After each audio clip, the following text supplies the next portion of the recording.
नमस्कार, मैं हूं रविंद्र जैन और आप देखना शुरू कर चुके हैं सबकी खबर। हमने एक खबर दिखाई थी आगर मालवा की, जहां कलेक्टर राघवेंद्र कुमार सिंह और वहां एक प्राचार्य हैं जो पालखेड़ी गांव में सरकारी स्कूल के प्राचार्य हैं, केसी मालवीय। उनके बीच में जो विवाद चल रहा है उसका मामला पूरे मध्य प्रदेश में छाया हुआ है। मामला यह है कि कलेक्टर ने प्राचार्य को 80 किलोमीटर दूर अटैच किया तो प्राचार्य ने कलेक्टर को कानून बता दिया। बाद में जब ये अटैचमेंट कैंसिल हुआ तो प्राचार्य ने एक वीडियो वायरल कर दिया जिसमें उन्होंने कलेक्टर पर यह आरोप लगा दिया कि ये कलेक्टर ईमानदारी से आईएएस नहीं बने।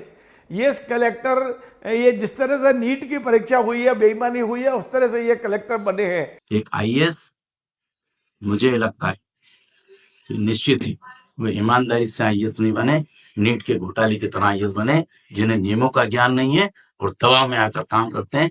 ये शासन को भी सोचना चाहिए और यही प्रार्थना है। अब ये मामला और ज्यादा गंभीर मोड़ पे पहुंचता जा रहा है और आज प्राचार्य ने कलेक्टर को खुली चेतावनी दे दी है और कहा है कि मैं चाणक्य हूं, मैं चंद्रगुप्त पैदा करने की क्षमता रखता हूं, आप मेरे खिलाफ कार्रवाई करके बताइए।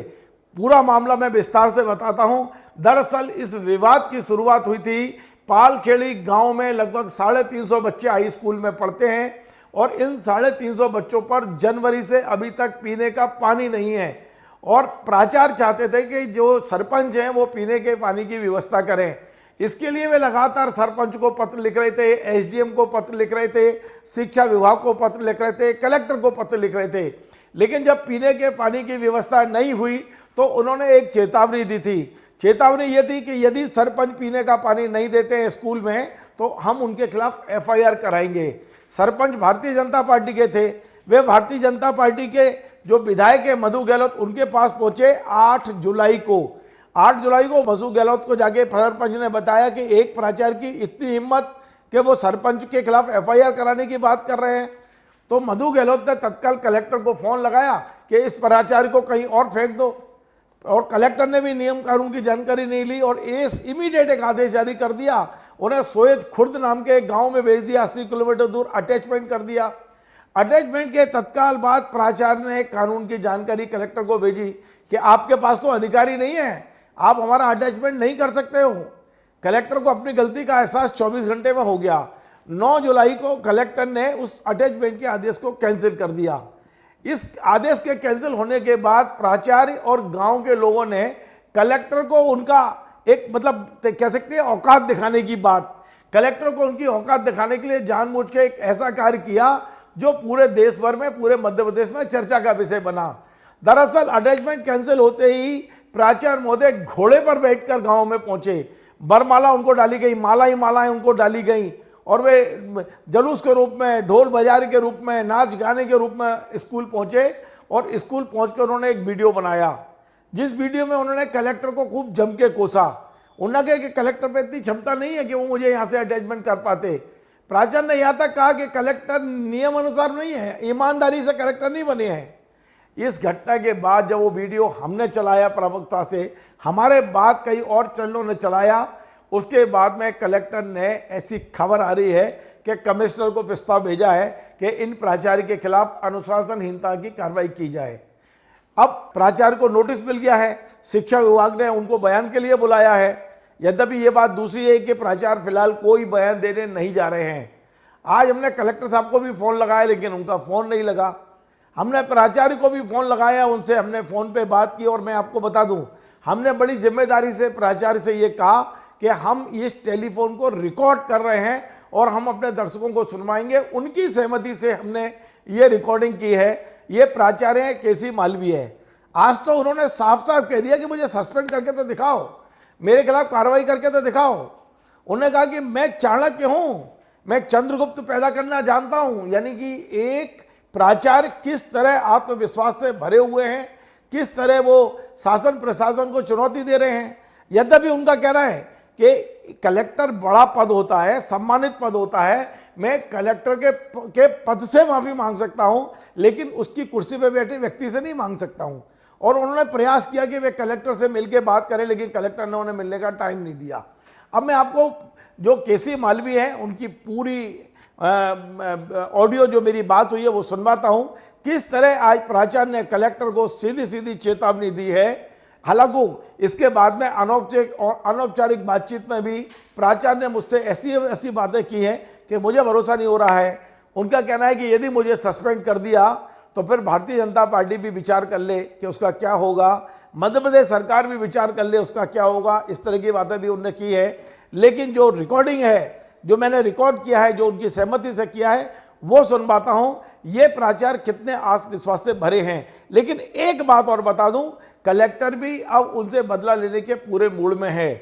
कलेक्टर ने एक और बड़ा एक्शन ले लिया है और वो एक्शन है कि प्राचार्य के दामाद डॉक्टर हैं और उन्होंने दिल्ली से पढ़ाई करने के बाद में आगर मालवा में अपना क्लिनिक चालू किया है। जिला प्रशासन ने अब प्राचार्य के जो दामाद है, जो डॉक्टर है, उन्हें नोटिस दे दिया है, उनका क्लिनिक बंद कराने पर तुले हैं। तो ये तो सीधा सीधा बदले की भावना की कार्रवाई दिख रही है। इस संबंध में भी आज प्राचार्य ने कहा है कि मेरे पूरे परिवार को फांसी भी लटका देंगे तो भी मैं बच्चों के लिए पानी मांगता रहूंगा। जो उनके गांव में, स्कूल में बच्चे जो प्यासे हैं, उनकी लड़ाई में लड़ता रहूंगा और एक बार सरकार मेरे खिलाफ कार्रवाई करे तो उसके परिणाम भुगतने के लिए भी सरकार तैयार रहे। सुनिए इस प्राचार्य को।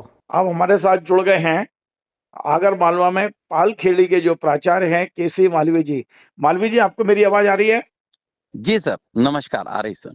अब मालवीय जी, क्या कारण है कि पालखेड़ी के तमाम सारे जो वहाँ पालक हैं बच्चों के, उन्होंने एक पत्र लिखा है राष्ट्रपति को व राज्यपाल को और तमाम जगह पर कि आगर मालवा के कलेक्टर को गिरफ्तार करें और जेल भेजा जाए। आखिर इसकी जरूरत क्यों पड़ी? आपका कलेक्टर का विवाद इतना बड़ा तो नहीं है कि कलेक्टर को गिरफ्तार करने की बात की जाए? सर, ये तो मुझे पता नहीं है, आपके द्वारा पता चल रहा है, लेकिन आम जनता है वो क्या करती है उस बारे में मैं तो I don't know about it. लेकिन मेरा रिक्वेस्ट इतना भर है सर कि यहाँ पर छोटी सी समस्या है कि यहाँ के विपन्न बच्चों के लिए पीएम श्री स्कूल है ये, एक पानी जैसी बहुत मूलभूत मौलिक अधिकार वाला इशू है, वो सुविधाएं पंचायत नहीं कर पा रही है और ना प्रशासन ना शासन कर पा रहा है। और ये जंग करीब में 1-1.5 साल हो गया लड़ रहा हूँ और मैं अपनी इस तरह से पानी डलवा रहा हूँ, लेकिन ये ऐसे कोई कर्णधार नहीं है जिनको मैंने लिखित मौखिक आगाह नहीं किया और प्रत्यक्ष में ना दिखाया। मालवीय जी, ऐसी क्या परिस्थितियां बनी थी कि आपने एक वीडियो जारी कर दिया कि जो आगर मालवा के कलेक्टर है राघवेंद्र सिंह जी, वो कोई ईमानदारी से कलेक्टर नहीं बने हैं, नीट की परीक्षा की तरह बने हैं? एक्चुअल में क्या सर कि मैं इस घटना के 15-20 दिन पहले उनसे पर्सनली मिला था, रिक्वेस्ट किया था। हमने कहा सर मैं 2008 का प्रिंसिपल हूँ, फुल फ्लेज प्रिंसिपल हूँ, मैं सीनियर मोस्ट प्रिंसिपल हूँ और आपने एक लेक्चरर को डीओ का आपके आदेश से ऑर्डर कर रखा है जो पिछले 8-10 महीने से डिस्ट्रिक्ट एजुकेशन ऑफिसर आ गए हैं, है ना। तो मैंने उनसे निवेदन किया था कि सर जिस तरह से आईएएस डिप्टी कलेक्टर के अंडर में नहीं रह सकता है तो कृपा करके मेरे मनोबल को ना गिराएं, मुझे अपने दायित्व के अलावा ये दायित्व भी मुझे प्रदान करें। और उसके बाद में वो तो एक छोटा सा इशू था, कोई ऐसी नहीं था, पर मैंने ये यहाँ पर जब सर सरपंच जी अचानक अकस्मात आ गए हैं, उनका सम्मान किया है ना, और उनसे भी वही फिर से दोहराया। जब उन्होंने हैंडपंप यहाँ जो विधायक जी ने सैंक्शन किया था वो अपनी जगह अपने यहाँ पर लगा लिया, नल कनेक्शन नहीं दे रहे हैं, है ना। तो हमें कहना पड़ा कि देखिए ये गरीब विपन्न बच्चे हैं और पीएम श्री स्कूल हैं और आप नहीं कराएंगे तो मुझे आपके खिलाफ पुलिस एफआईआर दर्ज कराना पड़ेगी, है ना। उसका वीडियो भी जारी हुआ। तत्पश्चात भी कलेक्टर साहब व्यक्तिगत जानते हैं कि वो प्रिंसिपल फुल प्लेस हैं, वो अच्छा काम कर रहे हैं। भोपाल तक मेरे काम की सराहना होती, मेरे स्टाफ के काम की सराहना होती और करना भी चाहिए क्योंकि मोटी तनख्वाह मैं पाता हूँ। लेकिन उसके बाद में मुझे यहाँ से 80 किलोमीटर जो उनके अधिकार क्षेत्र में नहीं है, वो जानते हैं गजटेड ऑफिसरों में, वो घटना हो गई, फिर कैंसिल कर देते हैं, फिर दूसरे दिन फिर कह देते हैं कि मैंने वो तो मुझे पावर नहीं था, लेकिन मैंने उन्हें सस्पेंशन का प्रस्ताव कमिश्नर को भेज दिया। मैंने एक के बाद एक गलतियां कलेक्टर साहब किए जा रहे हैं। लेकिन तो आप जानते हैं कि कलेक्टर के खिलाफ मोर्चा खोलने से आपका कितना नुकसान हो सकता है, फिर आपने ऐसा क्यों किया? सर यदि मैं ऐसा नहीं करूंगा, मैं ऐसे कई कलेक्टर जी, मैं वो चाणक्य हूँ जो चंद्रगुप्त बनाने की क्षमता रखता हूँ। जी, जी। और यदि हमारे जैसे लोग भीरू रहेंगे, कायर रहेंगे, तो बताइए अच्छे भविष्य की कल्पना आप कैसे कर सकेंगे। लेकिन अब आपने देखा कि आपने यदि कलेक्टर के खिलाफ मोर्चा खोला और बयान दिया, तो आपके खिलाफ तो जो भी कार्रवाई होनी है उसका प्रोसीजर चल रहा है। लेकिन आपके दामाद को नोटिस दे दिया, जिनका वहाँ क्लिनिक है, वो दिल्ली से पढ़ के आए हैं, जो मुझे बताया मेरे सूत्रों ने, उनको जी नोटिस दे दिया है, वहाँ पर कोई क्लिनिक खुला है आपके दामाद ने। तो जी आपके कारण से आपके दामाद सफर करेंगे क्या? सर, देखिए वो भी बहुत परेशान हो गए, वो घबरा गए जी कि मैं, और बेस्ट सर्जन है यहाँ के और बहुत अच्छी सेवाएं दे रहे हैं, बड़ा लेकिन दुख की बातें हैं सर कि मुझे भी एक आतंकवादी की तरह ट्रीट किया जा रहा है, जिसमें मैंने पानी नहीं मांगा। और मुझे बड़ा दुख हो रहा है। मुझे माइनर अटैक भी इसी चीज को लेकर नहीं आया कि मुझे, मेरे खिलाफ कोई कार्रवाई करेंगे, कार्रवाई कर दीजिए, मुझे फांसी भी चढ़ा दीजिए, खुशी खुशी चढ़ जाऊंगा, जी है ना। जी जी मुझे इस बात की तकलीफ नहीं, तकलीफ इस बात की है कि देश कहाँ जा रहा है, मेरा भविष्य। यदि ये मेरे वीर शहीद हैं या गांधी जी हैं, उन्हें ये पता होगा कि इस तरह के हमारे ही लोग बच्चों को पानी नहीं पिलाएंगे तो वो कभी देश को आजाद करने की नहीं सोचते। अंग्रेज ही बहुत बढ़िया थे। जी जी जी।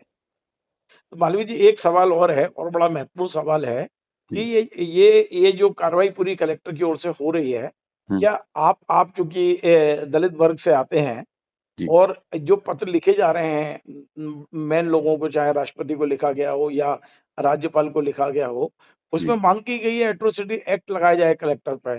तो कलेक्टर पे एट्रोसिटी एक्ट लगाने की मांग तभी की जाती है जब आपके खिलाफ कलेक्टर ने जातिगत द्वेष से कोई कार्रवाई की हो। ऐसा आपको लगता है कि आपकी जातिगत द्वेष से कार्रवाई हो रही है, इसलिए कलेक्टर के खिलाफ एट्रोसिटी एक्ट लगाया जाए, उन्हें गिरफ्तार किया जाए, जेल भेजा जाए, इस तरह की मांग चल रही है वहाँ? नहीं सर, मैंने फिर से निवेदन करूं कि जनता ने या यहाँ के पालकों ने क्या लिखा है, मैं उस बारे में, मुझे संज्ञान में नहीं है, जी है ना। जी जी मैं तो इतना भर है कि चूंकि यहाँ पर पढ़ने वाले बच्चे जी अधिकतम वंचित वर्ग से, दलित वर्ग से आते हैं, जी जी और वही परिणति इन्हें पानी नहीं देने के पीछे है कि ये सोंधिया राजपूत हैं सरपंच जी। जी जी और यहाँ बाहुल्य एससी वर्ग का है, एक प्रजापत समाज ओबीसी की है, वो भी कुछ एमपी के कुछ हिस्सों में एससी में ही आती है। जी जी और उसी की है कि आज भी सामंतवाद कितना, और हमारे माननीय कलेक्टर साहब भी सामंतवादी हैं, जी जी राघवेंद्र सिंह जी हैं। जी जी और वो भी इन चीजों को नहीं, उन्हें ये इतना सब कुछ हो गया। तो जब माननीय मुख्यमंत्री जी थे शिवराज सिंह चौहान, और एक भील समाज के एक व्यक्ति पर पेशाब एक सवर्ण ने कर दिया था, जी तो वो उसके घर गए थे और खाना उसके घर खाया था। जी जी ये होती है राजनेता, जी है ना। जी जी वहीं पर एक कलेक्टर साहब है कि मिलना तक उचित नहीं समझ रहे हैं। जी जी और दूसरी चीज, सबसे बड़ी चीज है, मिलना तो दूर में, मिलने गया था, जी 12 तारीख को मैं मिलने के लिए गया था। मैंने मैसेज करा दिया था कलेक्टर साहब के पास जाऊंगा, माफी को मांगूंगा कि सर आप इस जंगल के शेर हैं और मैं एक छोटा सा चूहा हूँ, जी। और कृपा करके जो हो गया मुझे तो माफ सर, कीजिए। कभी आप माफी मांगने की बात कर रहे हैं, कभी स्वयं को चूहा कह नहीं, रहे हैं, माफी कभी माफी इसलिए, चाणक्य बता रहे हैं कि मैं चाणक्य हूँ। नहीं नहीं, माफी इस बात की होती सर, देखिए, माफी ये नहीं मांगता हूँ, अपने स्वाभिमान के लिए माफी नहीं मांगता हूँ। जी जी मैं तो ये कह रहा हूँ कि एक आईएएस पद जो होता है बहुत सम्मानी पद होता है, और हर पेरेंट्स ये चाहता है कि मेरा बेटा आईएएस बने, जी जी जी है ना। राजनेता नहीं चाहता, लेकिन आईएएस बनाना जरूर चाहता है। और यदि ऐसे मखौलबाज आईएएस बनेंगे तो वो सपने बताइए क्या देखेंगे। मैं क्या बच्चों को बताऊंगा कि तुम बने तो ये बने, बताइए। तो मैं उस पोस्ट को, उस सम्मान को, उसको कहना है कि लजवाइए मत आप। जी जी। ऐसे अनेक और भी नहीं मेरे तो पास में। मालवीय जी, आप पहले तय कर लें कि आपने गलती की है तो कलेक्टर से नहीं, माफी मैंने मांगे, गलती कोई नहीं की, नहीं और मैंने यदि गलती कोई गलती नहीं नहीं की। की है तो फिर आप माफी क्यों मांग रहे नहीं हैं? नहीं, माफी में नहीं, मैं इसलिए ऐसा कह तो रहा नहीं हूँ है कि कि आप अपने दामाद के कारण से डर गए ना इसलिए ना माफी ना मांग ना, रहे नहीं हैं? कतई नहीं सर, भले ही हमारे पूरे परिवार को जो करना करें, जी लेकिन माफी इसलिए नहीं मांग रहा हूँ, माफी इसलिए मांग रहा गया मैं कि भाई इस आईएएस पद को मत लजवाइए। जी जी जिसका सपना हर भारतीय सोचता है, जी जी। वो उसको मत चलिए, लजवाइए। एक आखिरी इसलिए मैं, सवाल एक आखिरी सवाल आपसे कर रहा हूँ, जी क्योंकि मेरा प्रोग्राम का भी एक समय सीमा है। आखिरी जी, सवाल है, आप सोच समझ के बता दीजिए, यदि आपके खिलाफ, जैसा कि हम्म। जांच चल रही है, बताया जा रहा है कि जो वहाँ संभागीय शिक्षा हाँ, अधिकारी आए हुए तीन जांच तीन कर रहे हैं, टीमें आई थी, तो जेडी यदि की आई आपके थी। खिलाफ अनुशासनात्मक कार्रवाई होती है तो आपका हम्म। अगला कदम क्या होगा? और क्या आप एट्रोसिटी एक्ट में कलेक्टर के खिलाफ आवेदन देने की तैयारी कर रहे हैं? 2 सवालों का जवाब चाहिए मुझे। देखिए सर, मैं भले ही वंचित वर्ग से आता हूँ, मैंने आज दिन तक एट्रोसिटी एक्ट का कभी यूज नहीं किया और ना जी, करूंगा, जी, जी, ठीक है ना।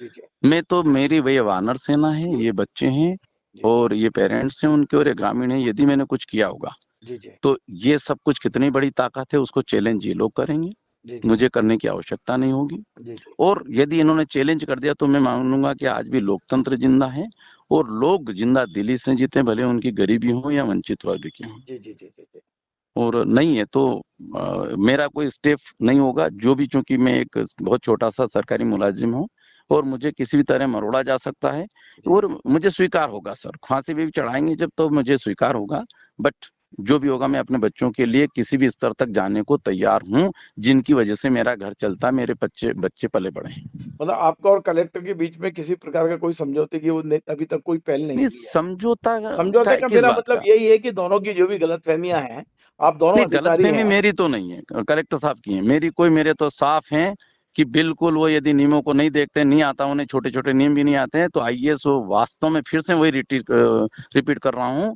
कि ईमानदारी से आईएएस नहीं बने। चलिए बहुत बहुत और धन्यवाद मंजू अन्य जी। भी मेरे पास में और भी ऑर्डर्स हैं जो उन्होंने राज्यपाल, महामहिम राज्यपाल ने किए हैं कि ये कलेक्टर को पावर नहीं है, वो उन्होंने किए हैं, वो मेरे पास सब ऑर्डर पड़े हैं। मतलब ये लड़ाई लंबी चलेगी लगता है मुझे। नहीं, लड़ाई, मैं छोटा सा नहीं, अब व्यक्ति लड़ाई आप नहीं लड़ खुद ही कह सकता रहे हैं कि हूँ। मेरे पास ये ऑर्डर रखे हैं, इसका मतलब वो कलेक्टर का और स्वाभाविक, नुकसान ही होना है। नहीं नहीं, कलेक्टर साहब का नुकसान फायदे से मुझे कोई लेना देना नहीं। से मेरे बच्चों का फायदा, आज दिन तक पानी क्यों नहीं आया, जी आज दिन तक नल कनेक्शन क्यों नहीं लगे, आज दिन तक कोई यहाँ आकर के क्यों नहीं खड़ा हुआ कि वास्तविक परेशानी है, इसको नल कनेक्शन करा देते इतना सा। चलिए, कलेक्टर नहीं कर रहे हैं तो वहां पर जो विधायक हैं, वो कोई नहीं वहाँ करने जो को तैयार है। सरपंच हैं, विधायक वहाँ जैसे जनपद व्यक्ति, सदस्य हैं, ये लोग भी नहीं सर, कर रहे हैं। विधायक बहुत बड़ी पावर होते हैं, उनसे व्यक्तिगत बात की, मैंने कहा मैंने पानी मांगा था ना, आप ये बताएं, क्या मुझे तो माइनर अटैक आ गया, और अटैक इसलिए नहीं आया, मैंने कहा वो और मेरे परिवार को मैं कह देता हूँ सुसाइड कर लीजिए, मेरे दामाद जी को कह देता हूँ, हैं? आपने तबाह कर दिया इस देश में हम रह रहे हैं, तो हमने ये देश हम सबका है, और वो भी खुद दलित वर्ग के हैं विधायक जी भी, और अरे मुझे मालवीय व्यक्तिशः जी, परिवार जी। सुसाइड करने की बात तो कहाँ से आ गई? नहीं, क्योंकि इसलिए आ आप गई सर, एक और अपने आप को चाणक्य बोल रहे हैं, तो चाणक्य नहीं ने नहीं, तो लड़ाई लड़ी है अरे लंबी। ये तो उनको कहा सर, माननीय मधु गहलोत जी को ये कहा कि ये क्या चाहते हैं क्या, कि ऐसा कोई स्टेप जी इन्हें जी जी जी उठाना चाहिए, आप ये चाहते हैं क्या? जी हम जी बहुत जी। बहादुर लोग हैं, चलिए और थे और हैं और रहेंगे। चलिए चलिए, बहुत क्या बहुत धन्यवाद आपका, आपने सब, हमसे बात की, सबकी खबर से बात की। बहुत बहुत धन्यवाद सर, धन्यवाद। Thank you. तो आपने सुना, केसी मालवीय का मूड पूरी तरह से लड़ाई के मूड में बैठे हैं। उनका कहना है कि मैं व्यक्तिगत लड़ाई नहीं चाहता हूं, कानून का उल्लंघन कलेक्टर साहब ने किया है। कलेक्टर साहब से मैं अब इस चैनल के जरिए एक निवेदन कर रहा हूं कि यदि वे अपना पक्ष रखना चाहें तो मेरा मोबाइल है, मैंने उनको फ़ोन किया है, अभी अभी मैं उनको अपने मोबाइल, उनके मोबाइल पे अपना नंबर दे देता हूं। यदि वे अपना पक्ष रखना चाहें तो मैं चाहता हूं कि उनकी भी रिकॉर्डिंग करूं और पब्लिक को बताऊं कि कलेक्टर साहब का पक्ष क्या है, क्योंकि हम एक तरफा पक्ष नहीं रखते हैं। लेकिन जब उन्होंने फ़ोन नहीं उठाया, जब उनका फ़ोन नहीं लगा, तब मैंने ये प्राचार्य से बात की और उनका एक तरफा दिखा रहा हूं। लेकिन जैसे ही कलेक्टर साहब का मैसेज आएगा, उनसे बात होगी, हम उनका भी पक्ष अपने चैनल पर दिखाने की कोशिश करेंगे। आपको हमारा ये कार्यक्रम पसंद आए तो आप इसे शेयर करें, लाइक करें, कमेंट करें, और आपसे बार बार निवेदन है हमारे इस चैनल को सब्सक्राइब अवश्य करें। धन्यवाद।